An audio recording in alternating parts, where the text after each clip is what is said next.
Hello, my name is Jim King. And I'm Lori Foster. And we're co-founders of Cycle Club Kingston. Okay, the subject for today is pedaling efficiency. And where we want to start is going over the positions that your foot goes through as you pedal your bike forward. I want you to start out by thinking of this as a clock where 12 o'clock is at the top, 6 is at the bottom, 3 o'clock is over here on the front, and 9 o'clock is over here on the back.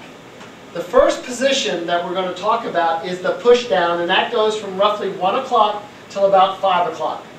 On the push down, most riders get this right. You push down on the pedal very vigorously, and most riders keep their heels just above their toes. Once you hit 5 o'clock, the second part of the pedal stroke begins, and that's pulling backwards across the bottom.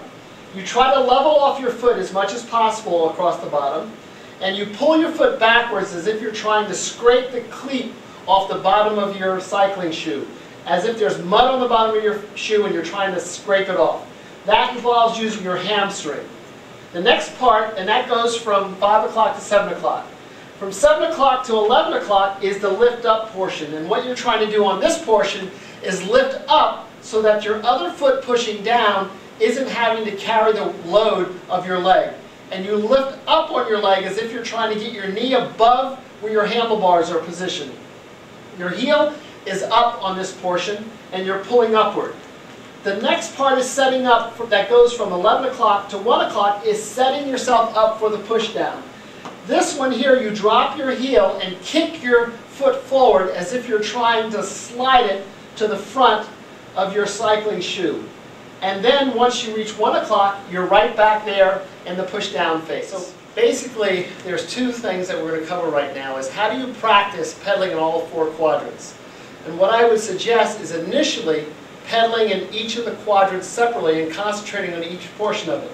So if Lori will start to ride, what will happen is I'll have her concentrate 4 beats on pushing down in front. Push, push, push, and then 4 beats pulling back. Pull, pull, pull, and then 4 beats pulling up, up, up, up, up, and then 4 beats kicking. Kick, kick, kick. So you can do this on any ride whatsoever. Down, down, down, down, back, back, back, back, up, up, up, up, kick, kick, kick, kick. And after doing that for a while, you'll start to put them all 4 of them together, and suddenly you'll be going on a nice, smooth pedal stroke with all 4. Once you have that portion down, you can actually do single leg pedaling drills. So we'll demonstrate a single leg pedaling drill. I'll have Lori unclip her right leg, put it back on the trainer, and just kick and pedal with her left leg, maintaining a smooth cadence. If when you're doing this you're hearing banging or it gets real awkward, it means you're not smooth in the 4 quadrants. You haven't quite got that down. But this is a way of pulling that all together. And you practice for either 30 seconds on one side and 30 seconds on the other, eventually a minute, then 45 seconds. And when you're up to 2 minutes on each leg, you pretty much will understand and have a feel for pedaling in all 4 of the quadrants. Okay, the next thing we're going to cover is basic bike setups. And there's 3 main setups. The first one is where you have the seat actually even with the handlebars in the front. And that's your standard bike setup. Most people, when they first buy a bike, will get the standard setup. Those who do touring, or who are going to do nice, long, comfortable rides, want to be sitting a little more upright, so they'll actually have their handlebars above the seat. And this also works for people who have bad backs, and it leaves them sitting very upright. But then there are those who want to go as fast as they could possibly go, and those are who set up their bike in a racing format. And this bike is set up in a racing format as the seat is actually above where the stem and the handlebars are.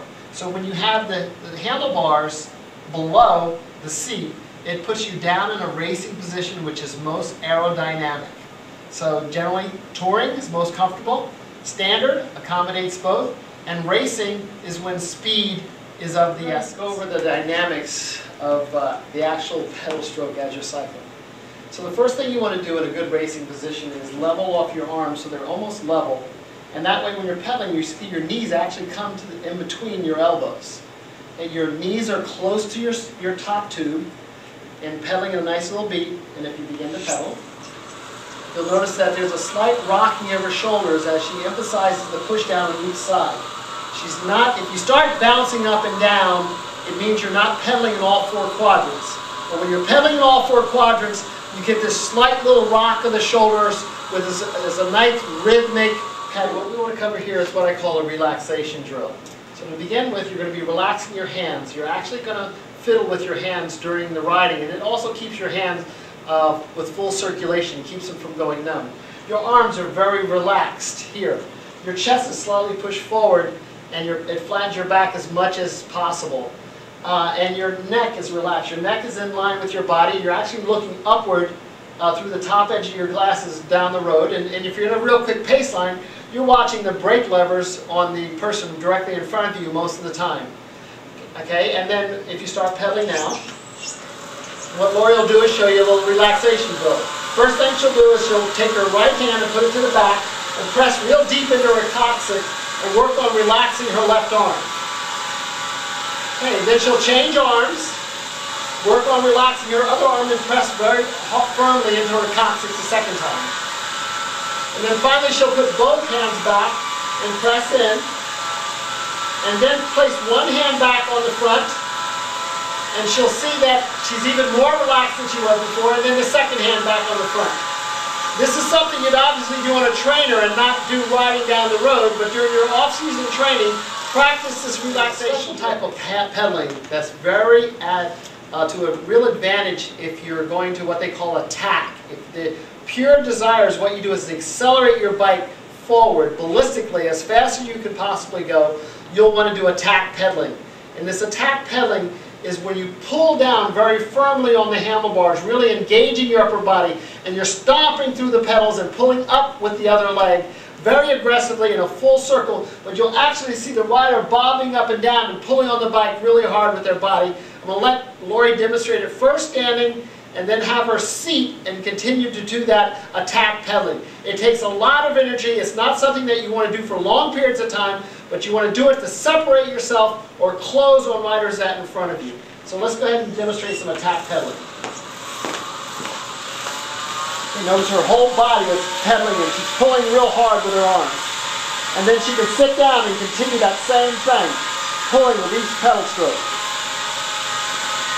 Okay, so what we've gone over basically is basically pedaling efficiency and pedaling in the four quadrants and the fundamentals that are involved with that. We've gone over the setups of your bike, and most people who are riding with elite riders in fast-moving pace line rides will set their bike up in a racing configuration. We went over relaxation drills because we realized that you're going to pedal hard for 1, 2, 3, and sometimes 4 hours, and if you're going on a century ride, you're going to pedal hard for about 6 hours. And you definitely don't want to drain energy from your body with a tense upper body. And then we also wanted to cover what I would call attack pedaling or sprinting, or if you're on a hill and you want to aggressively move to accelerate your bike, acceleration pedaling.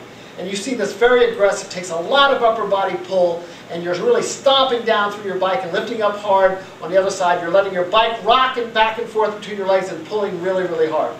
These are all skills that you're not born with, but skills that you practice, and it's a great project to work on your pedaling efficiency during your off-season. Thank you very much.